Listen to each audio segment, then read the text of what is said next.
Hi again, everybody. This is Peter McKinley from Global Philanthropic Canada, and I'm back with my colleague, Jill Nelson. Recently on our Shared Brain podcast, we began the conversation about donor-advised funds, or DAFs, as they're known almost universally around the charitable sector these days now. Part one, we really focused on the nuts and bolts and what a DAF is and why they're valuable to donors and should be valuable to charities. We're coming at things from a slightly different angle because there are some concerns out there, I think, about the way that DAFs are perceived to be operating, I think is the best way to put it. And maybe, our conversation can demystify some of that in the way that you've demystified a lot of this for me, because I certainly came to the topic with some preconceptions. But there are some people out there who believe that when donors make a gift to a DAF, they get their tax receipt, and then the money that's given is really left to languish and isn't getting out to charities. Do you have thoughts about that perception, Jill? I have so many thoughts about that perception. And part of it is that I would say the same concerns exist with gifts that are given to charities and that set up endowment funds, that right. Money is now locked away for a charity. But, if it's an endowment fund, it's now probably unable to be spent for years and years and years, forever, because that's what an endowment fund is. So DAFs did not invent this kind of, and it wouldn't be successful if it wasn't what donors were looking for. So I think the emphasis here should be on getting money into the charitable sector. There is, of course, a huge controversy about whether the disbursement quota, the DQ, is high enough in Canada. There are lots of people who would like to see that money go directly to charities right now. Can I stop you there just to get you to maybe help us understand what the disbursement quota is really quickly in layperson terms? So the disbursement quota is the amount the government insists that charities and funds put towards charitable purposes every year. So the current disbursement quota is up to $1 million, 3.5% of the money that a charity has that it's not using for immediate charitable purposes. So I think charities should be able to look at it both ways. That's obviously an endowment or some kind of fund. Right. Over $1 million, it's 5%. That was changed not too many years ago just to get more money out. Well, that's not a lot of money. And I totally respect that for many charities, many causes, the money is better spent in its entirety now. But I also think there's an argument to be made to protect the future, not to make a huge edifice of an endowment and the money in so that somebody's name is remembered forever. But the fact is, there are going to be more COVIDs. There are going to be more crises in the economy. There are going to be more times that charities need to help their people. And it's realistic to spend everything now because there will be need in the future. So just to put some real numbers on it, 3.5% of $1 million is $35,000. And at the 5% rate, that would be $50,000. So, the background that I have, which I spent a lot of years in universities, and their universities are famous for their endowments in perpetuity, that even it's one of the measurements that Maclean's magazine has used for ranking universities over the years, is the size of their endowment. I think it might be important to understand where there are differences between an permanently endowed sum of money and a donor-advised fund. They may look similar, which I think is part of the confusion that I felt, initially, because another thing that's sitting there to think about, the general feeling amongst in the philanthropic world is that a lot of donors are turning away from those endowments in perpetuity because they want to see more immediate impact of their giving. So if anything, there's a decline in the number of those endowments being set up versus the donor advised fund, which has seen a skyrocketing number of them being set up and people seeming to be very satisfied with their ability to make an impact. Are there other things that you like to comment on that, where there might be a distinction there, or back to your regular thought that you were on even? Yeah, without getting too far into the niceties of endowments, an endowment is a fund set up in perpetuity. And organizations can have other funds that are not set up forever that can the capital and spend down the amount that's been put into that fund over time. It's the same with donor advised funds. They are not always endowed. In fact, I don't know the percentage, but of these donor advised funds can be spent over time. So the donor can spend the common capital ideally, but they can also dip into the capital for a greater need. It's just that they're making the decision year over year. If they want the donor advised fund to exist after their life, they're going to establish a successor trustee who will make the decisions in future. So it's pretty complex. One thing I didn't say in our last episode and wish I had was that there are some terrific resources on this. Not only Mark Bloomberg's piece on his website, Canadian Charity Law, but also the Canadian Association of Gift Planners had a task force looking at donor advised funds. And it was chaired by Nicola Elkins from the Benefaction Foundation and Malcolm Burrows from Scotia Wealth and the Aqueduct Foundation, and many people who are involved in donor advised funds in Canada. They've this suite of resources that is available for anyone to download on the CAGP-ACPDP.org website.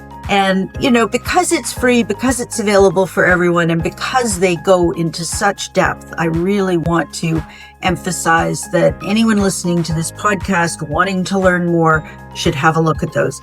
It is also by the CAGP Foundation, of which I'm on the board, and it's probably one of the things I'm most proud of that the CAGP Foundation has done. So I did need to mention that. So it goes into some of these differences between DAFs and the ways charities can engage with them and develop a strategy. It's interesting to bring up, especially Malcolm, who I've also had a chance to get to know a little bit. Malcolm Burrows, there's certainly nobody in the sector that is more trusted in terms of their dedication to the purpose of charities and we're lucky to have people like that who are working, as it happens, within the bank structure and then with Aqueduct, just to name one. There are many, and many other people similar to that too, to Malcolm. One of the things that is also a concern is that when the donor advised fund is created, there is a middle person there between the donor and the charity, or middle entity, if you will. That is that foundation, or not so much the financial institution, because it's kind of a one stops on the pathway towards the donation. I know. But there is some concern that there may be some barriers for charities to effectively do that job of stewarding that donor or build the relationship that leads to a lifetime of giving, may lead to even larger gifts. This is one of the areas that I've struggled with a little bit until I've really gotten to know things more, or see things in a little different light. But I wonder what your thoughts are about that perception. There may be barriers created towards the kind of relationship that we started off actually talking about, or ended off really talking about in our original podcast, that our advice is to make sure you steward those donors. If there are barriers to that stewardship, there seems to be a bit of a contradiction there. I wonder, would you dispel that in any way? I would love to dispel that. And not everyone's going to agree with me, but I feel pretty strongly about this. For example, so DAFs evolved over the years in Canada. And I think we get stuck in our understanding when they first came along. And not to date myself, but I was already well into fundraising at that time. And I remember someone coming from the US to Canada to speak at a conference and telling us about these donor advised funds that were happening in the US. And I was shocked. How dare the donor advised fund take the money that's meant for the charities? So felt much that way. But over time, I have gotten to know the people who are behind the development of these Canada and recognize that, as we said before, community foundations were already doing donor advised type funds long before anybody else was. And they're still one of the greatest homes of. So when, for example, Joanne Ryan was the first person to get a donor advised fund established in Canada. She worked with TD and established the Private Giving Foundation at TD and others who were setting up their own for their clients and donors to give. There was a feeling that a huge part of the reason people would want to put their money in a donor advised fund was privacy, that they would want to be anonymous. And really over the years, what they've discovered is a very small proportion of people who have these funds want to be anonymous. They want to have a relationship with the charity. And so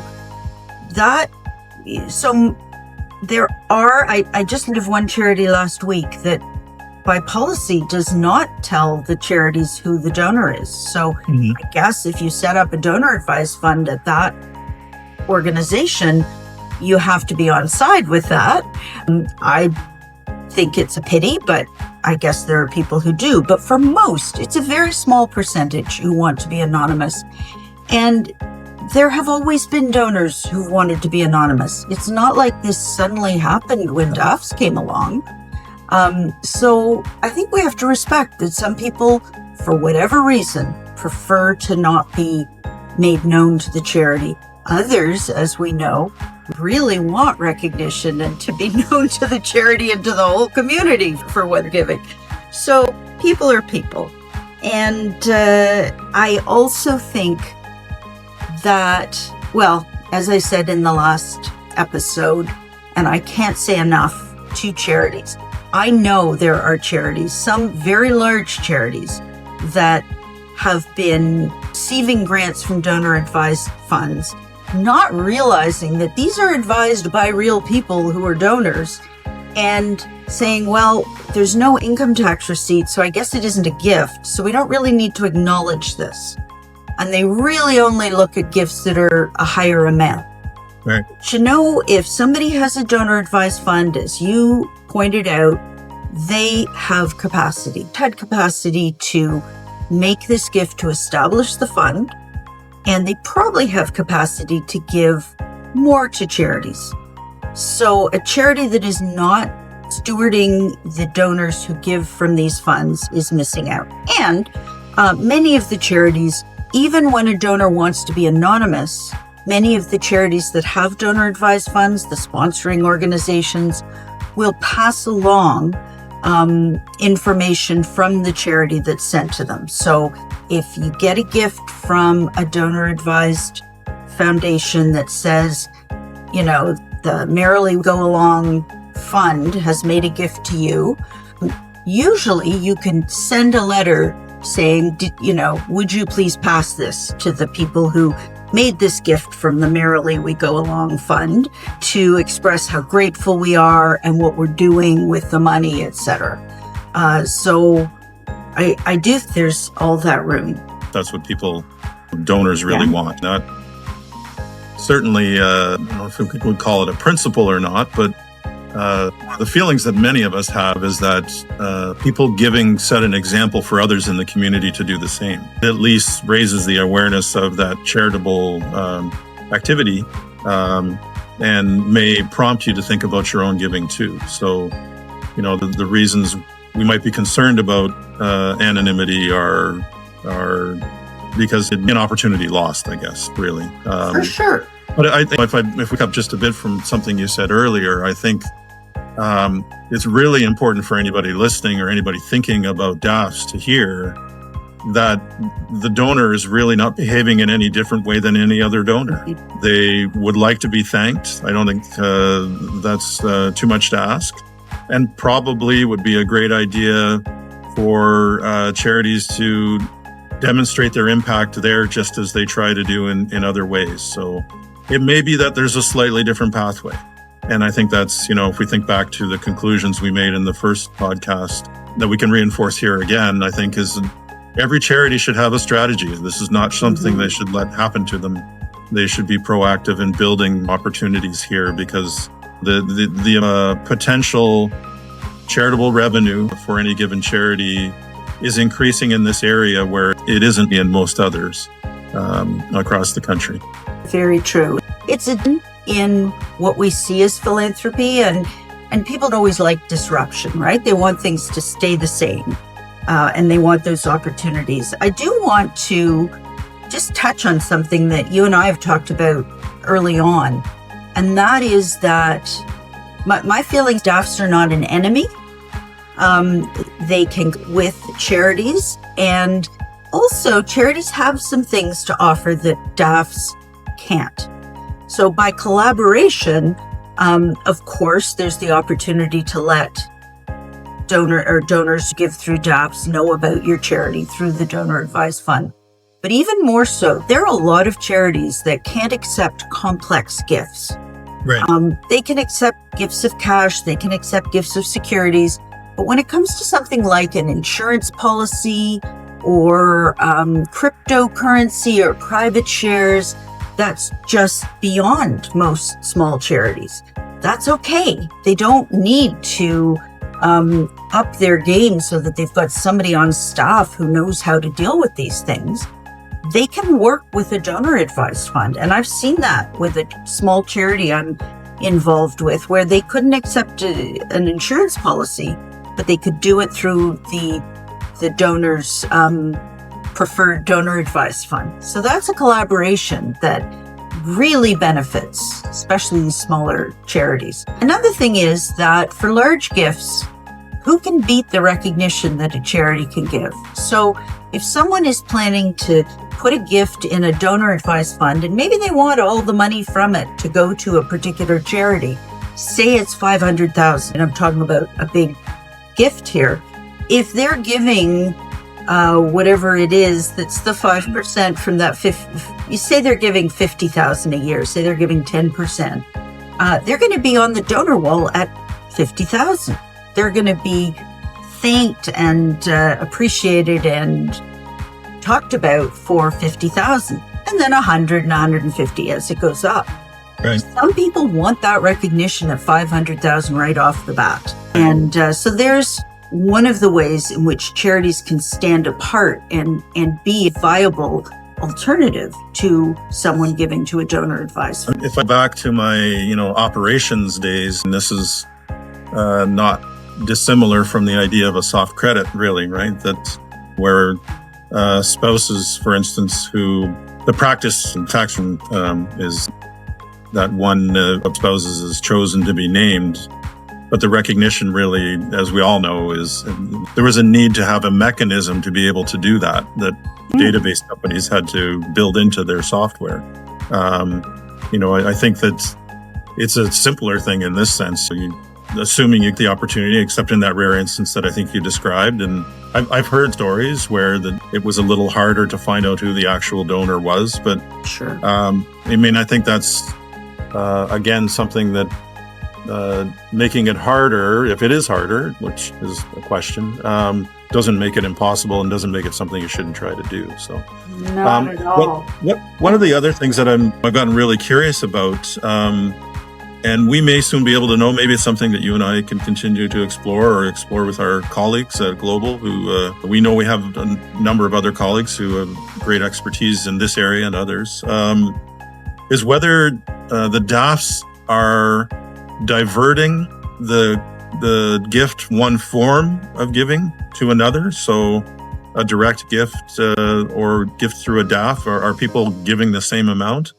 Or is it really growing the pie? Is growing awareness, and is maybe, and you might not have heard me say this 6 months ago, but is maybe the involvement of the financial institutions and wealth advisors in a more concerted way, making it the situation that more people are giving where they might not have given in this way at all before. I don't know if we know the answer to that now, but it's something that I'm very curious about. And it may be one of the reasons, again, to reflect back on one of the comments we made previously, that the overall amount of giving is still growing in Canada by dollars, even while the number of donors, which we would all love to see the number of donors back to where they're increasing. Don't think there's any question in that. But one of the countervailing positive forces is that at least the amount of money that is out there is still growing. And I might add, and you can react to that, but I might add, another point that you made earlier was at times, I think in your scenario in part one, for instance, where your donor selling a company, and then they might have in the past been forced to make a really quick decision about where that donation could go, which would really rob them of the opportunity to think more carefully about the impact they want to make. That's almost built into the DAF structure. So I think what I have begun to see is an opportunity for a broad distribution of that charitable dollar across the sector to more charities than having lump sums going to one charity, and maybe lump sums going to one charity who happens to have the sophistication within their operations to be able to take the more complicated gifts. Yes. So I is flowing to more charities, really, is what I think I see now. Peter, I am so happy to hear you say that. I think, I learned so much from you on other topics, and I really appreciate that you've been open to discuss these kinds of things. We're not going to convince everyone, but there really is tremendous benefit to having these donor advised funds open up and be understood. And you're right. I don't know that we're going to not for a while whether there is more giving or just diverted giving to charities. Or a mix of both, there could be both. And exactly. I think another thing that we've talked about is just because someone sets up a donor advised fund doesn't mean they don't have other money to give.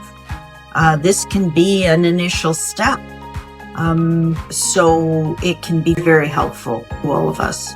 Right.